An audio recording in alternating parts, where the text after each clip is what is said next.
To मिलकर O2 अणु होगा। O2 का एटॉमिक नंबर 8 होता है, तो इसका इलेक्ट्रॉन विन्यास हो जाएगा 1s2 2s2 2p4। इसी प्रकार इस ऑक्सीजन का भी एटॉमिक नंबर 8 होता है, तो इलेक्ट्रॉन विन्यास हो जाएगा 1s2 2s2 2p4। तो यहाँ पर क्या होगा कि यहाँ से 2 इलेक्ट्रॉन आए हैं, दोनों इलेक्ट्रॉन पहली कक्षा में भर गए, यानी कि के 1s2 में भर गए। इसके बाद में 2s और 2s के 2 इलेक्ट्रॉन आए हैं, 2 इलेक्ट्रॉन सिग्मा 2s में भरे गए और 2 इलेक्ट्रॉन सिग्मा स्टार 2s में भरे गए। इसी प्रकार से 2p और 2p आई है, तो यहाँ पर अंतर कार्बन बोरोन कार्बन और नाइट्रोजन वाले में से इतना सा अंतर है कि सिग्मा 2pz की एनर्जी कम हो जाती है पाई 2px और पाई 2py से। अब यहां से देखो 4 इलेक्ट्रॉन इधर से आई हैं, 4 इलेक्ट्रॉन इधर से आई हैं, तो 1 2 3 4 5 6 7 और 8 टोटल इलेक्ट्रॉन 8 हो गई हैं। 4 इधर से आई, 4 इधर से, 8 इलेक्ट्रॉन हो गई हैं। तो 1 2 3 4 5 6 7 और 8, यानी कि इस प्रकार से इलेक्ट्रॉन भरे जाएंगे। दोबारा से देखो 1s और 1s वाले यहाँ भरे गए, 2s और 2s के 4 इलेक्ट्रॉन थे, 2 2 यहाँ भरे गए, इधर से 4 आई, इधर से 4 आई, 8 है, तो 2 3 4 5 6 7 और 8। इस प्रकार से अब बॉन्ड ऑर्डर निकालें। तो बॉन्ड ऑर्डर निकालना बहुत ही सरल काम है कि NB minus Na/2 number of bonding electron minus number of anti bonding electron upon 2। Number of bonding electron कितनी है, यहाँ पर बॉन्डिंग BMO का मतलब बॉन्डिंग मोलिकुलर ऑर्बिटल में 2 इलेक्ट्रॉन है, ABMO का मतलब एंटी बॉडी मोलिकुलर ऑर्बिटल में 2 इलेक्ट्रॉन है। तो अपने बॉन्डिंग वाले देख रहे हैं 2 यहाँ और ये बॉन्डिंग वाले हैं दोनों ही, 4 2 6 6 और 2 8 इलेक्ट्रॉन बॉन्डिंग इलेक्ट्रॉन है। तो number of bonding electron 8, anti bonding electron यहाँ पर 2 और 2 4 हैं, अपॉन 2 करेंगे तो 4/2 यानी कि 2। इसका मतलब ऑक्सीजन एटम के बीच का बॉन्ड ऑर्डर कितना है, 2 है, यानी कि ऑक्सीजन व ऑक्सीजन के बीच में 2 बंध पाए जाते हैं। ये 2 बंध कैसे हैं, सिग्मा बॉन्ड है या पाई बॉन्ड है, इसके बारे में अभी विचार करते हैं अपने। यदि ऐसा हो कि यहां पर एक सिग्मा बंध बना एंटी बॉन्डिंग वाला, यानी सिग्मा बॉन्ड वाला, तो बॉन्डिंग मोलिकुलर ऑर्बिटल में इलेक्ट्रॉन जाता है तो बंध बनता है, एंटी बॉन्डिंग मोलिकुलर ऑर्बिटल में इलेक्ट्रॉन जाता है तो बंध टूटता है। तो इसने बनाया, इसने तोड़ दिया, इसने यहाँ पर एक सिग्मा बंध बनाया, तोड़ने वाला कोई है नहीं, तो एक सिग्मा बंध बन चुका है। इसने 2 पाई बंध बनाए लेकिन 1 पाई बंध टूट गया, तो बचा का 1 पाई बंध, क्योंकि बॉन्डिंग पाई इलेक्ट्रॉन 4 है तो 2 बंध बनते हैं, लेकिन पाई इलेक्ट्रॉन एंटी बॉन्डिंग में 2 है तो 2 से 1 बंध टूट गया। तो इस प्रकार से यहाँ पर ऑक्सीजन के बीच में एक सिग्मा और एक पाई है। इसके बाद में बात करें, ये अनुचुंबकीय है प्रतिचुंबकीय है। यदि एकमित इलेक्ट्रॉन पाए जाते हैं तो ये अनुचुंबकीय है। यहाँ पर देखो एकमित इलेक्ट्रॉन नहीं है, पेयर है, यहाँ पर पेयर है, यहाँ पर पेयर है। यदि यहाँ पर भी पेयर होता तो ये प्रतिचुंबकीय हो जाता, लेकिन यहाँ पर 2 अनपेयर इलेक्ट्रॉन है, तो ये कैसा है, अनुचुंबकीय होगा। अनुचुंबकीय का मतलब है ये पैरामैग्नेटिक होगा, ये पैरामैग्नेटिक होगा, अनुचुंबकीय होगा। इसकी इलेक्ट्रॉनिक विन्यास की बात करें तो सबसे पहले इलेक्ट्रॉन भरे गए हैं के में, के बाद में भरे गए हैं सिग्मा 2s के अंदर 2 इलेक्ट्रॉन है, सिग्मा 2s के अंदर 2 इलेक्ट्रॉन है। उसके बाद में सिग्मा स्टार 2s में 2 इलेक्ट्रॉन है। उसके बाद में सिग्मा स्टार 2s के अंदर क्या है, 2 इलेक्ट्रॉन है। इसके बाद में क्या है, सिग्मा 2pz में 2 इलेक्ट्रॉन है, तो सिग्मा 2pz में क्या है, 2 इलेक्ट्रॉन है। इसके बाद में क्या है, पाई 2px और पाई 2py में 2 इलेक्ट्रॉन है, तो पाई 2px में 2 इलेक्ट्रॉन है और पाई 2py में भी क्या है, 2 इलेक्ट्रॉन है। उसके बाद में क्या है, पाई स्टार 2px और पाई स्टार 2py में 1 इलेक्ट्रॉन है। इसके बाद में क्या है, पाई स्टार 2px और पाई स्टार 2py में 1 इलेक्ट्रॉन है। और उसके बाद में सिग्मा 2pz में अभी तक कोई इलेक्ट्रॉन है नहीं, ऊर्जा है वो सिग्मा 2pz की बराबर है। Sigma 2pz, sigma star 2pz में अभी कोई इलेक्ट्रॉन है नहीं, लेकिन सबसे ज़्यादा ऊर्जा है इसकी। ऊर्जा का भी क्रम साथ में ध्यान रखना आप कि ऊपर जाते हैं तो एनर्जी है वो लगातार क्या हो रही है, बढ़ रही है। के से एनर्जी सिग्मा 2s की ज़्यादा है, इससे एनर्जी इसकी ज़्यादा है, इससे एनर्जी फिर इसकी ज़्यादा है। फिर यहाँ पर क्या है, दोनों की बराबर है, और फिर यहाँ पर दोनों बराबर है, लेकिन बॉन्डिंग से एंटी बॉन्डिंग वालों की ज़्यादा है। तो इस प्रकार से किस प्रकार से इलेक्ट्रॉन भरे गए हैं वो बता दिया है। ये O2 मॉलिक्यूल में होता है। यदि ऐसा हो कि एक O2 प्लस हो, एक O2 प्लस हो, O2 प्लस मॉलिक्यूल के लिए बात करें तो इसका मतलब एक इलेक्ट्रॉन कम है, एक इलेक्ट्रॉन इधर से एक तरफ से कम आएगा, एक तरफ से कम आएगा तो एक मॉलिक्यूल कम हो गया। एंटी बॉन्डिंग वाला कम हुआ है तो यहाँ पर 3 आएगा, 3 आने से यहाँ पर क्या आ जाएगा, 2.5 आ जाएगा, यानी कि बॉन्ड ऑर्डर कितना हो जाएगा, 2.5 आ जाएगा। और 2.5 आएगा वो कैसा होगा, पाई आएगा। जो आधा बंद बना है वो π/2 बना है, वो पाई प्रकार का है। अभी भी एक आयुग्मित इलेक्ट्रॉन है तो ये कैसा है, अनुचुंबकीय है, यानी कि पैरामैग्नेटिक है। और एंटी बॉन्डिंग वाला कम हुआ है तो यहाँ पर क्या कर दो, एक में 1 दिखा दो, एक में 0 दर्शा दो।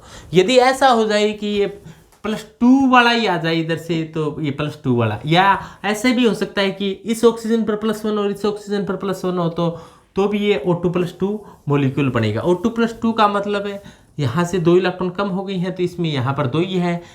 ऑक्सीजन में 8 इलेक्ट्रॉन होते हैं, 2 त्याग दिए तो ये कार्बन जैसा हो गया है।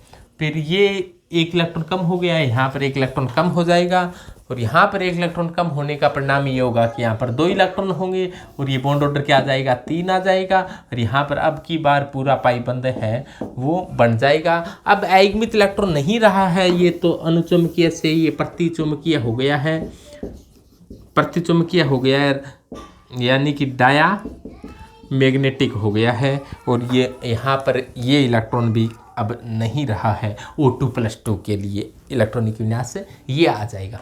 यदि ऐसा हो जाए O2- के लिए आपको MOT डायग्राम के लिए कहें, O2- के लिए कहें तो एक ऑक्सीजन माइनस वाला होगा। ऑक्सीजन में वैसे इलेक्ट्रॉन होते हैं वो 4 होते हैं, 1 2 3 4, लेकिन एक इलेक्ट्रॉन और आ गया है तो यहाँ पर टोटल इलेक्ट्रॉन देखो 2 2 4 2 6 2 8 1 9 8 होते हैं। वैसे एक इलेक्ट्रॉन ग्रैंड कर लिया तो 9 इलेक्ट्रॉन आएंगे इधर से, और इधर से कितने आई हैं, 4, और इधर से 5, 5 और 4 9 इलेक्ट्रॉन आ गए। तो 1 2 3 4 5 6 7 8 और 9। इस प्रकार से यहाँ पर एंटी बॉन्डिंग का 1 इलेक्ट्रॉन बढ़ गया है, बॉन्डिंग के तो पहले थे उतने ही है, एंटी बॉन्डिंग का 1 इलेक्ट्रॉन बढ़ गया है। तो टोटल एंटी बॉन्डिंग के इलेक्ट्रॉन कितनी हो गई हैं, 2 यहाँ और 1 यहाँ, तो 3 और 2 5। एंटी बॉन्डिंग की कितनी है, 5 एंटी बॉन्डिंग के इलेक्ट्रॉन होने से यहाँ पर क्या हो गया है, बॉन्ड ऑर्डर का मान 1.5 पे आ गया है। 5 3 8 3/2 का मतलब 1.5। यहाँ ऑक्सीजन के बीच में अब बॉन्ड ऑर्डर है वो 1.5 का है। और ये बॉन्ड ऑर्डर देखो सिग्मा बंद बना, सिग्मा को तोड़ने वाला है नहीं, पाई बंद 2 बनाए थे लेकिन उसमें से 1.5 टूट गया है, आधा ही पाई बंद बचा है। तो ये π/2 बॉन्ड है। अनुचुंबकीय एक प्रतिचुंबकीय है, अनपेयर इलेक्ट्रॉन 1 है, तो अनपेयर इलेक्ट्रॉन 1 होने के कारण ये कैसा होगा, अनुचुंबकीय होगा। रंगहीन कोऑर्डिनेशन कंपाउंड में बताया जा सकता है, ऑक्सीजन में अपने सामने नहीं बताते हैं। अब बॉन्ड ऑर्डर क्या होगा यहाँ पर कि π*2px में 2 इलेक्ट्रॉन है, π*2px में 2 इलेक्ट्रॉन है, और π*2py के अंदर क्या है, 1 इलेक्ट्रॉन है। तो ये हो जाएगा इलेक्ट्रॉनिक विन्यास। आयुग्मित इलेक्ट्रॉन 1 होने के कारण ये अनुचुंबकीय यानी कि पैरामैग्नेटिक होगा। यदि ऐसा हो जाता कि O2-2 आता है यहाँ से, तो -2 यानी कि 1 इलेक्ट्रॉन और होता है इसके पास, 1 इलेक्ट्रॉन और होता तो ये एंटी बॉन्डिंग वाला 1 इलेक्ट्रॉन बढ़ जाता, तो बॉन्ड ऑर्डर क्या आता, 1 आता, सिग्मा ही बंद होता, पाई बंद नहीं होता, अनुचुंबकीय भी नहीं होता, क्योंकि यहाँ पर सभी के सभी इलेक्ट्रॉन क्या हो चुके हैं, पेयर हो चुके हैं। तो ये अनुचुंबकीय की बजाय क्या होता, अब प्रतिचुंबकीय होता। पैरामैग्नेटिक की बजाय कैसा होता, ये डाया मैग्नेटिक होता। तो इस प्रकार से O2-2 का होता। यदि अपने F2 मॉलिक्यूल के लिए बात करें कि F2 मॉलिक्यूल के लिए MOT क्या होगी, तो F2 अणु में क्या होगा कि F2 अणु में एक फ्लोरीन इधर से आया, एक फ्लोरीन इधर से आया। फ्लोरीन का एटॉमिक नंबर 9 होता है, इधर वाले का भी 9 होता है। तो इलेक्ट्रॉनिक विन्यास क्या हो जाएगा इसका 1s2 2s2 2p5, 1s2 इधर से भी क्या होगा 1s2 और ये क्या बन जाएगा F2 मॉलिक्यूल बन जाएगा।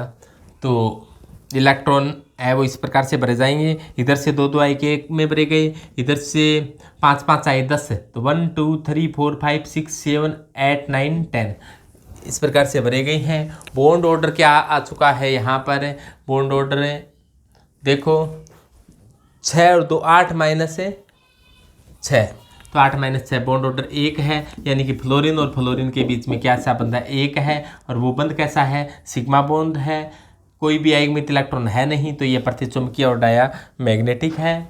और यहाँ पर इलेक्ट्रॉन है वो पाई स्टार 2px में 2 इलेक्ट्रॉन है, पाई स्टार 2py में भी कितने इलेक्ट्रॉन हैं 2 इलेक्ट्रॉन है। तो इस प्रकार से ये इलेक्ट्रॉनिक विनाश हो जाएगा F2 मॉलिक्यूल के लिए। यदि एनी 2 मॉलिक्यूल की कल्पना करें अपने नियोन, एक नियोन मान लो इधर से आया, नियोन का एटॉमिक नंबर 10 है, तो 1s2 2s2 2p6 ये डायग्राम नियोन तक ही काम कर सकता है, क्योंकि यहाँ पर इलेक्ट्रॉन पूरे भरे गए और यहाँ पर भी इलेक्ट्रॉन पूरे भर गए। नियोन मान लो कि नियोन ने आकर Ni2 अणु मॉलिक्यूल बना दिया है Ni2 अणु, और ये पूरा भर चुका है, क्योंकि 6 इधर से आए हैं 6 इधर से आए हैं, 12 इलेक्ट्रॉन हो गए हैं, तो 12 इलेक्ट्रॉन इस प्रकार से पूरे भरे गए हैं। तो नंबर ऑफ बॉन्डिंग इलेक्ट्रॉन पे 8 है, एंटी बॉन्डिंग वाले भी कितने हो चुके हैं 8, क्योंकि 6 और 2 8, एंटी बॉन्डिंग वाले 2 और 6 8, तो 8 में से 8 घटाया 0, बॉन्ड ऑर्डर 0। इसका मतलब क्या है नियोन और नियोन के बीच में कोई बंदी नहीं है, तो बॉन्ड ऑर्डर 0 है, तो ये बंदी नहीं है, तो ऐसा मॉलिक्यूल Ni2 मॉलिक्यूल पाया नहीं जाएगा। यदि पाया जाएगा तो ये प्रतिचुंबकीय होगा, यानी कि डायमैग्नेटिक होगा, क्योंकि यहाँ पर कोई अयुग्मित इलेक्ट्रॉन आपको दृष्टिगोचर नहीं हो रहा है। यहाँ पर इलेक्ट्रॉन है वो सिग्मा 2pz में पूरे भरे जा चुके हैं, तो सिग्मा 2pz है उसमें 2 इलेक्ट्रॉन भरे जा चुके हैं। तो ये इलेक्ट्रॉनिक विन्यास इस प्रकार से हो जाएगा कि यहाँ पर 2, यहाँ पर 2, यहाँ पर 2 2 2 2 2 इस प्रकार से पूरे इलेक्ट्रॉन भरे जा चुके हैं। ऊर्जा का क्रम भी यही होगा। तो इस प्रकार Na2 अणु यानी कि ये थी MOT